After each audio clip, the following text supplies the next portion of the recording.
I'm Professor Chakraborty, and today's lecture is on neuroglial cells. Neuroglial cells are commonly called glia. They are the supporting, protective, and regulatory cells of the nervous system. Although neurons receive all the glamour, and whenever you're talking about nervous system, we're talking about neurons, but glial cells have an equal importance in the nervous system. The word glial, glial comes from the word glue, emphasizing one of their many roles that they bind to neurons together and provide a supportive framework for the nervous system or nervous tissue. They are the silent workforce that ensure that every neural circuit operates with precision, stability, and efficiency. They are similar to if you consider a university, take for example, Adelphi University.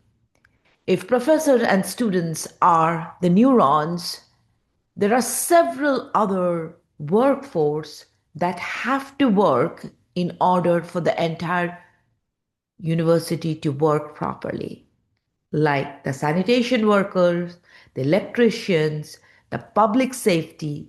These are all neuroglial cells that are present, that are required for a successful university to work. Similarly, glial cells are there. They are the silent workers that help the neurons to insulate, support, and nourish the neurons.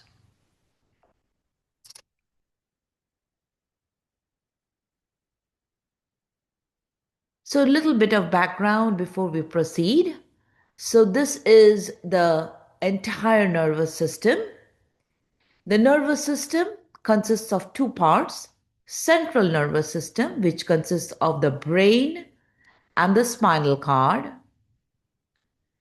and the PNS, which is peripheral nervous system, consists of the cranial nerves, the nerves that come out from the brain, and the nerves that come out from the spinal cord, which are known as spinal nerves, which we will study in the later part of this course.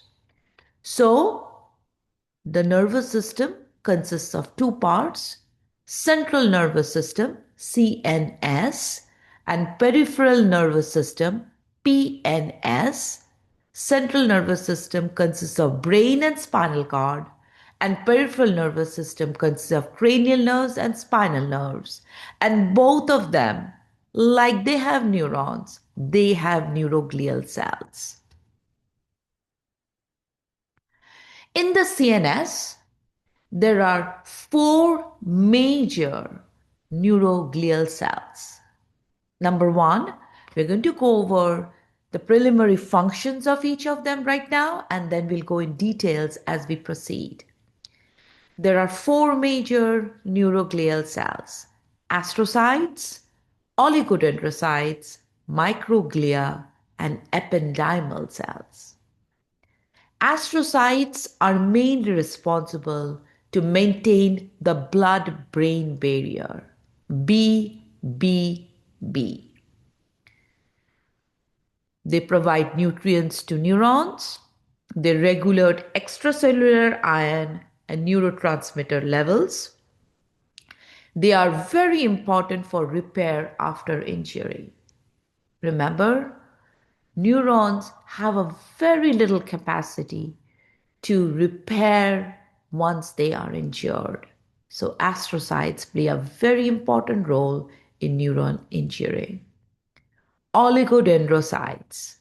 They form the myelin sheet, which we learned when we were learning about neurons. They are important for conduction.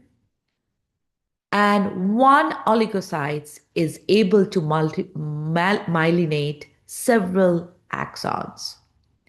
Microglial cells They have immense immune function and they basically act like janitors, removing phagocytosis debris, pathogens, and damaged neurons. Ependymal cells, they line the ventricles. What are the ventricles? We learn about ventricles in brain at length. But right now, just remember that in the brain, there are grooves that are filled with cerebrospinal fluid, a fluid that is required by the brain. And these ependymal cells line these ventricles and help in the production and circulation of cerebrospinal fluid. They are part of the choroid plexus as well. In the peripheral nervous system, PNS, there are two cells, neuroglial cells. One is called the Schwann cells, which are similar to that of oligodendrocytes in the CNS. They form the myelin sheet. They themselves wrap around the myelin sheet. Each Schwann cell myelinates one segment of one neuron. Also support unmyelinated fibers by surrounding them, and they are also involved in axon regeneration after injury. Very, very similar function like oligodendrocytes. Satellite cells surround the neuron cell body in the PNS ganglia. They are important to produce support and production. They are there for pain signaling and inflammation. So I'm just going to go over for you to take a look at how the physically or how they look under the microscope.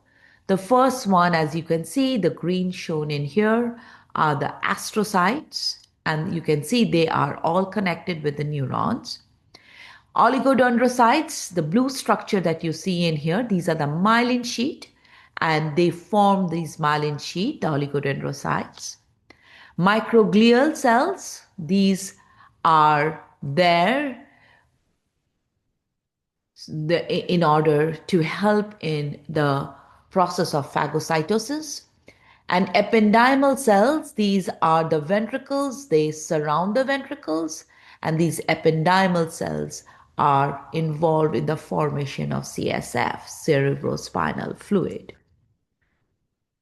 Next are a photograph of the PNS. As you can see, these are the neuron, and these are the Schwann cells that actually form the myelin sheet and themselves surround the myelin sheet or the axons. Okay, there are parts which are known as the nodes of Ranvier, that's exposed in there. There are satellite cells. These are the satellite cells around here. They are present to support the cell body.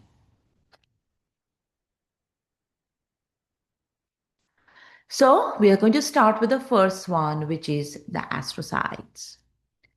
So as we said, that astrocytes are there for protection, and they are mainly responsible for the blood-brain barrier.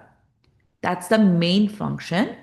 So apart from the blood-brain barrier, they remove excess neurotransmitters, and they are also responsible for glycogen reserves. We'll learn about it in details one after the other. So first is blood-brain barrier. So the question is, what is blood-brain barrier? Blood-brain barrier is a highly selective protective barrier formed between the blood and the brain. Blood carries several proteins, several neurotransmitters, ions, gases, water.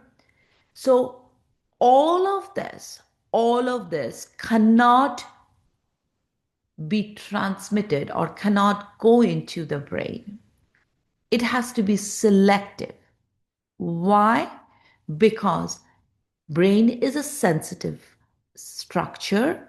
It has millions of neurons, and we do not want the neurons to be excited all the time, or we do not want the neurons to be inhibited all the time. It has to be regulated. In order for it to be regulated, we have the blood brain barrier, a guard between the blood and the brain so that only a selective number of substances can go in. So if you look into this picture, you will see this is the neuron and this is the blood vessel, right? Everyone understands that. This is the shown in green is the neuron. This is the blood vessel. So if I take a cross section of this, and so the longitudinal cross section of it, this is the blood. These are the green structure is a neuron, and this is the astrocyte. There are three main components of the blood-brain barrier. Number one are these endothelial cells which are present. Then there's a basal membrane which separates it from the astrocytes, and the astrocytes themselves, the foot of the astrocytes are known as pericytes, and they are present in together, they are called the blood-brain barrier. So these endothelial cells, as you can see them, in between these cells, there are tight junctions.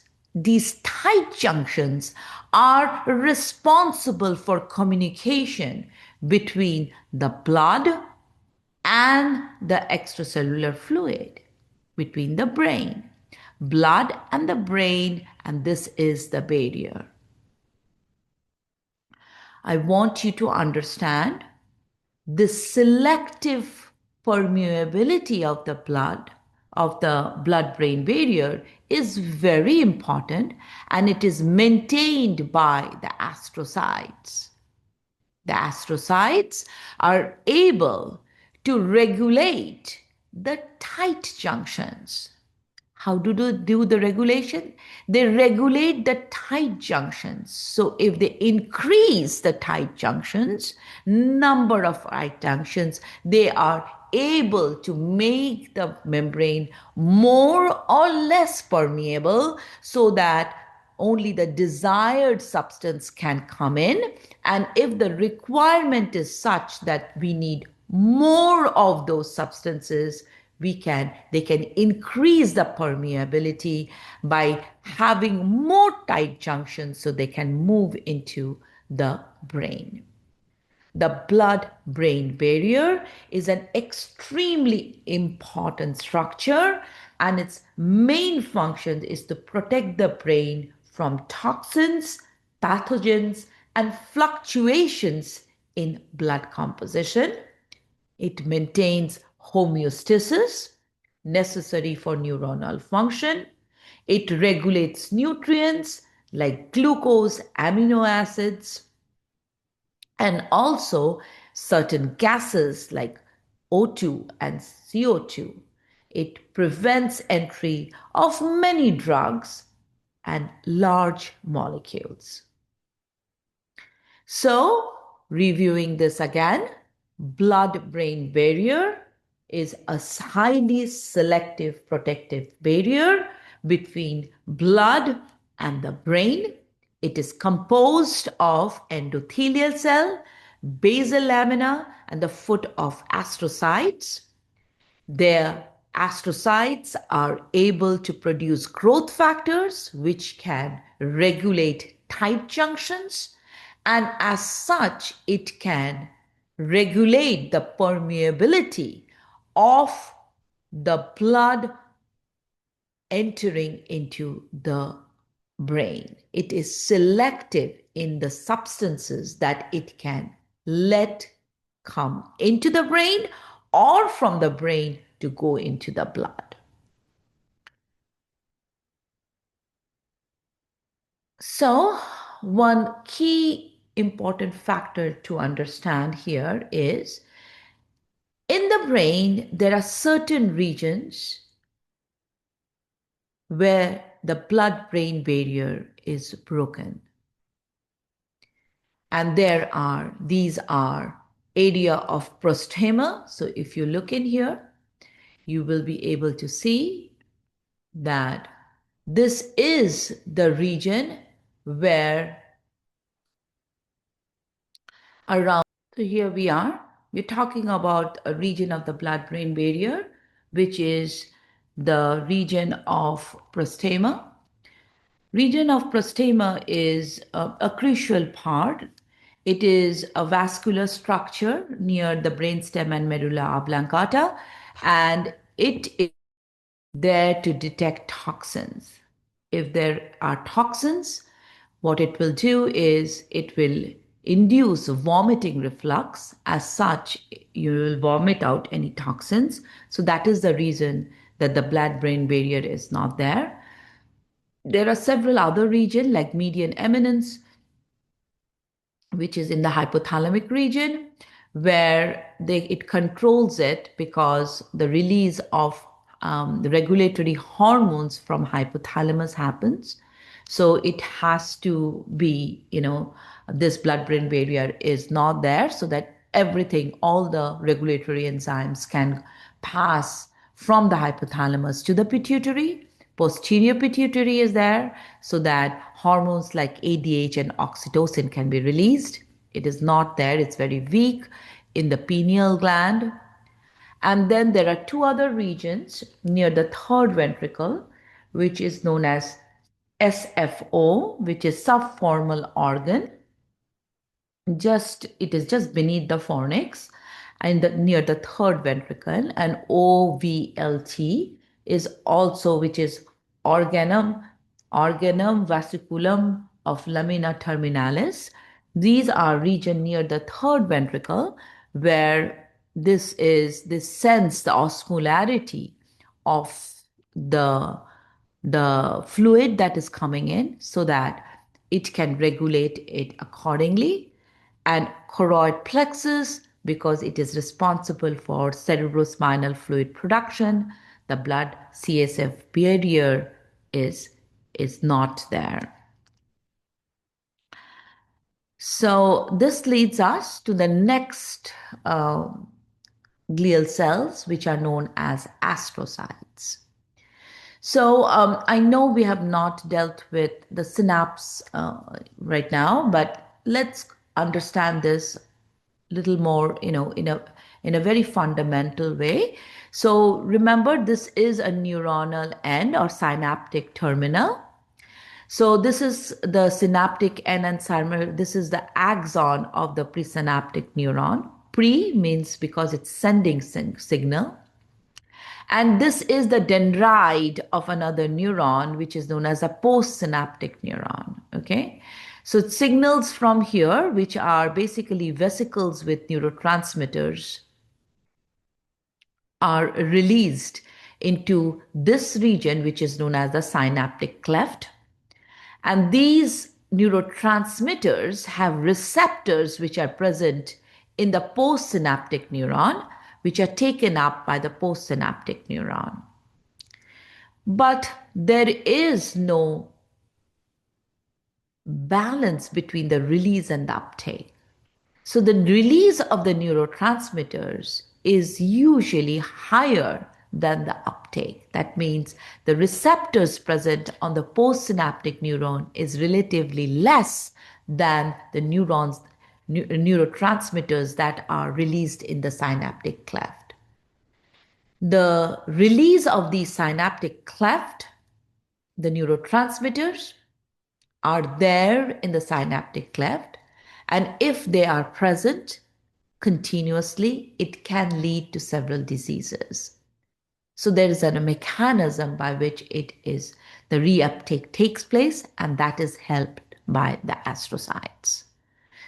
For example, if it is a glutamate, it can take up glutamate, convert it in glutamine, and bring it back to the presynaptic neuron to be recycled. Or the glutamate can go into the TCA cycle and be stored as ATP, and as and when needed it can supply the ATP to the presynaptic neuron or the postsynaptic neuron as needed.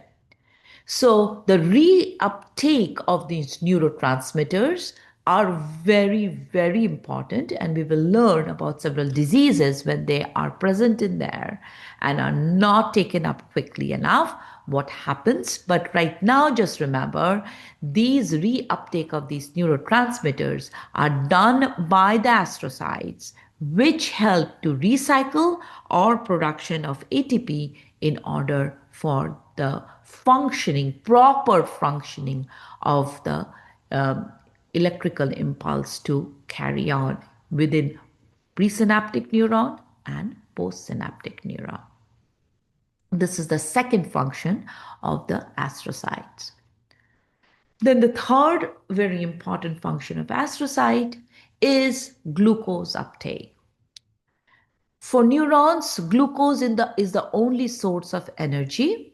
So glucose is taken up by the neuron, and is converted into pyruvate, as we all know, goes through the TCA cycle, and these glucose can then be converted into glutamate, and then these neurotransmitters are released into the synaptic cleft. So this is a presynaptic neuron, this is a postsynaptic neuron.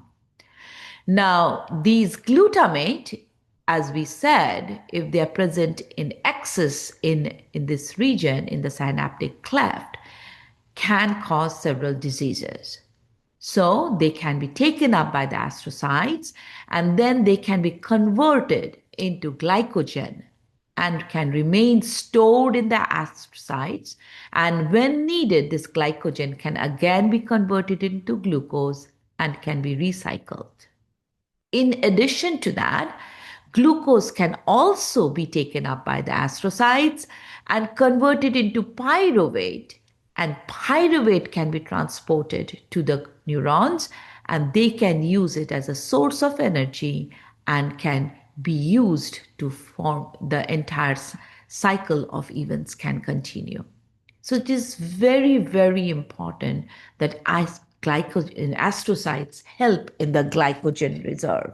Again, neurons can only use glucose as their main source of energy. Glucose can be taken up by the neurons directly and can undergo TCA cycle to produce energy, or they can be used to be converted into certain neurotransmitters. And glucose can also be taken up by astrocytes to be converted into pyruvate, pyruvate into lactate, and lactate can be taken up by the neurons. It can also be, it's possible that it can also be converted back into glucose to form glycogen and remain stored in there. Glycogen may be a starting material for formation of certain neurotransmitters. And glutamate, which is a neurotransmitter, if released, they can also be taken up and stored in the astrocytes for future use. Next comes oligodendrocytes. Oligodendrocytes are very, very important because they are responsible for making up they help in the formation of myelin sheet. So if you look in here, you can see these are the myelinated neurons and these are the myelin sheet, and these are the oligodendrocytes.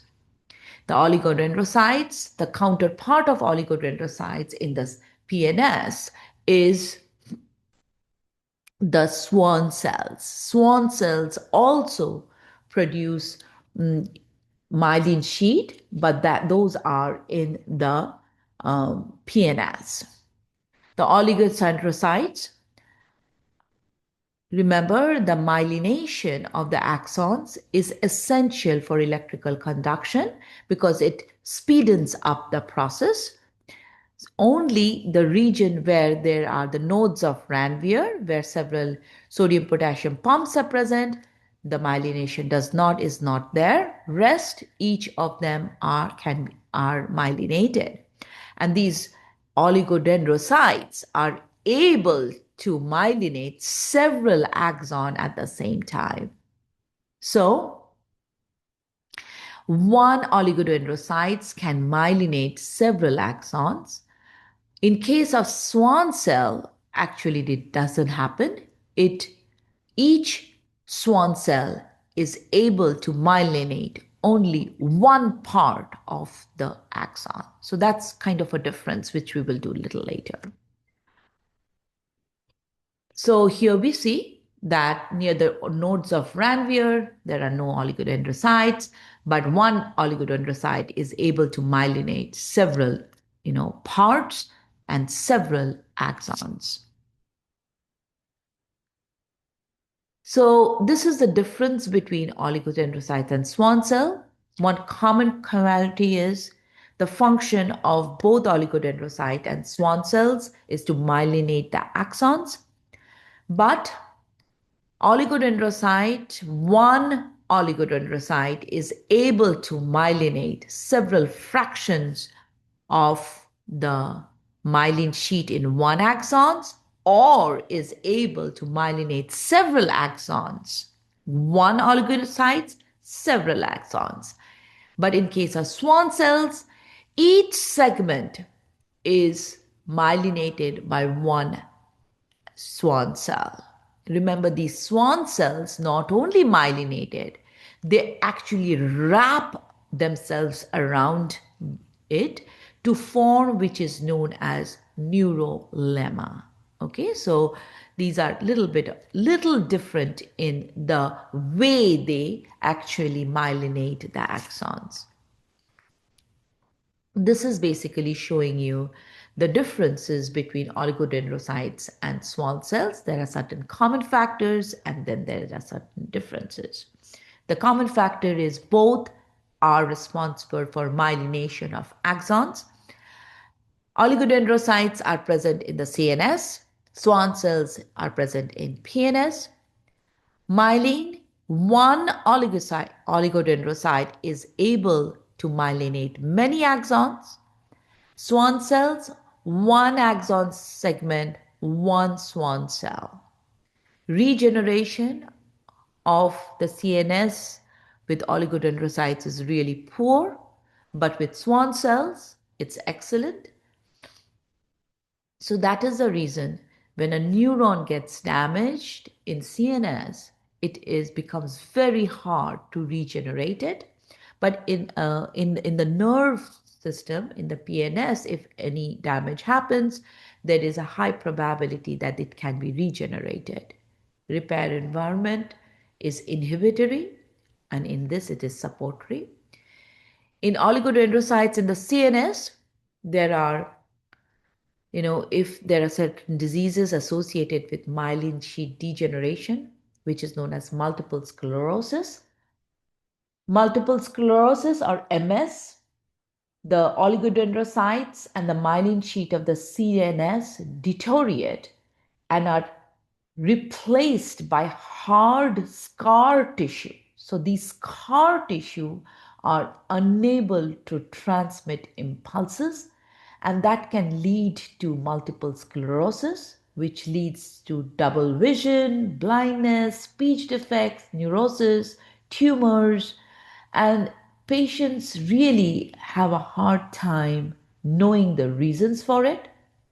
It is very uncertain why this happens, but it does happen. There is another clinical applications, another disease associated, which is known as Tay-Sachs disease. It is a hereditary disorder which usually affects the children. And this is by the production of a glycoprotein known as glycoside in the myelin sheath. And this accumulation of glycosides makes the transmission of impulse very hard and leads to Tay-Sachs disease. Again, The patient suffers from blindness, loss of coordination, dementia, and usually happens early on, and victims die by the age of 3 to 4 years. The myelin sheath produced by oligodendrocytes is compact, small nodes. These are thicker, larger nodes. And when the swan cell wrap around it, they are known as neurolemma. The fourth cell is an ependymal cell. And if you look in here, this is the brain, and we're taking a cross section of the brain with the blood vessel. Okay, so if you look into this structure, so this part in here is the blood vessel, as you can see, and these are made up of cells, which is these ependymal cells. These are the ependymal cells, and these ependymal cells are fenestrated, means they have gaps in them, and they are part of this BCSF. Means blood, CSF means cerebrospinal fluid, B means brain. Blood CSF barrier from the brain. Okay, blood CSF barrier. So from here onwards we are talking about the CSF that rotates around the entire brain. And then there is ventricular barrier, ventricles. We will, as I said, these are grooves. And then this is the brain, and again there is blood. So these ependymal cells actually line the ventricles, and they are responsible for production of CSF. The blood is here. They have fenestrated, ependymal cells have gap junctions. So only certain particles can go from the brain to this region in here, which is the region of the ventricles. And in here, there is production of CSF, which is nothing but a part of the brain. There are certain proteins that are removed, certain other factors like hemoglobin doesn't pass through, certain large molecules doesn't go through, and the formation of CSF is formed, and this CSF has multiple functions in the protection of the brain. So these ependymal cells help in the production of CSF, which is in turn responsible for protection of the brain. So these ependymal cells, which line the ventricles, are very important for the brain function. And the last one are the microglial cells. Microglial cells, as you can see, these are the microglial cells.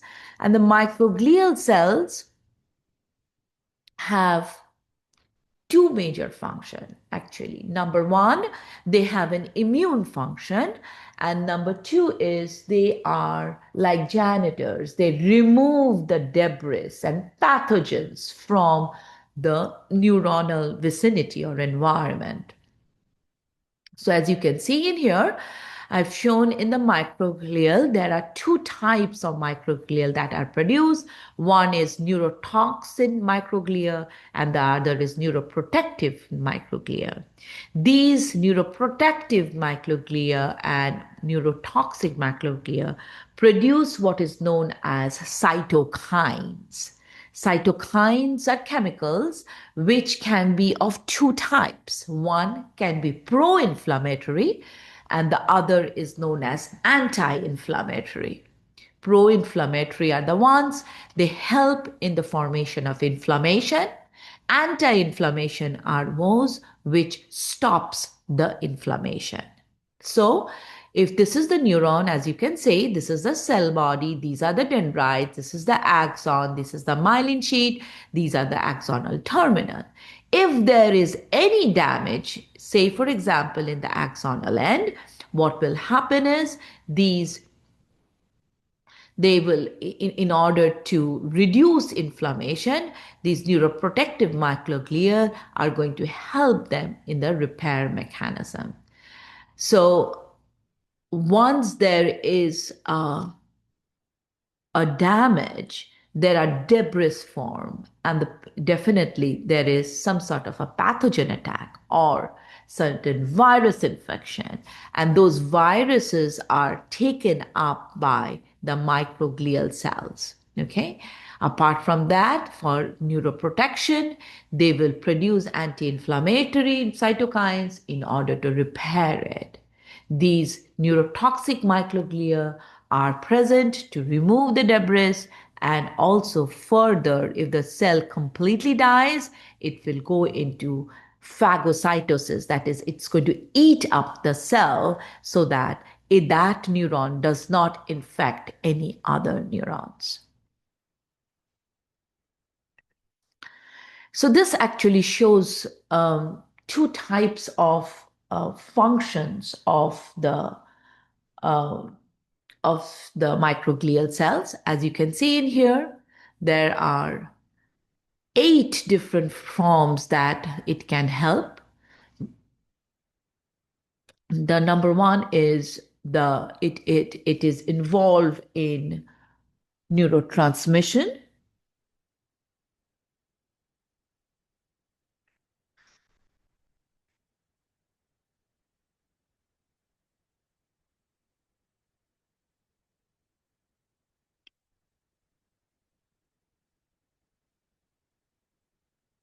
So this actually summarizes the key roles of microglia, the resident immune cells of the CNS. They are constantly performing surveillance, monitoring the brain environment for injury and pathogens. And microglia carry out phagocytosis. If there is a damage, debris, pathogens, they always try to eat them up by the process of phagocytosis. They can actually also modulate neural excitability, influencing whether the neuron should be excited or remain quiet. They have also shown to be performing synaptic pruning, meaning removing weak or unnecessary substances from the synapse. They help in the repair and maintenance, like we just discussed. They also help in the neurotransmission. They influence the neurotransmission by interacting with astrocytes in the synaptic cleft. They are involved in the blood-brain barrier permeability, ensuring proper barrier function under normal or disease states. And they are also involved in inflammation by the release of cytokines, by balancing pro and anti-inflammatory signals. So these are all the functions of the microglial cells. One other function of microglial cells, which I want to discuss a little bit, is in the HIV, human immunovirus.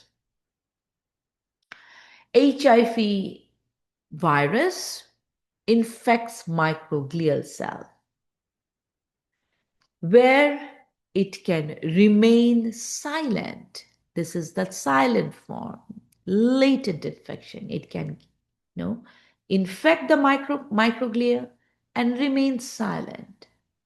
Under certain condition, it can get reactivated, leading to activate the HIV virus, which can be renewed viral production inside the microglia, which is this in here. Reactivated microglia release inflammatory cytokines. They release inflammatory cytokines, that contribute to neuronal damage. Inflammatory cytokines are, pro-inflammatory cytokines that can cause neuronal damage. So in HIV, that can affect the brain and cause neuronal damage, where microglial cells play a very important role.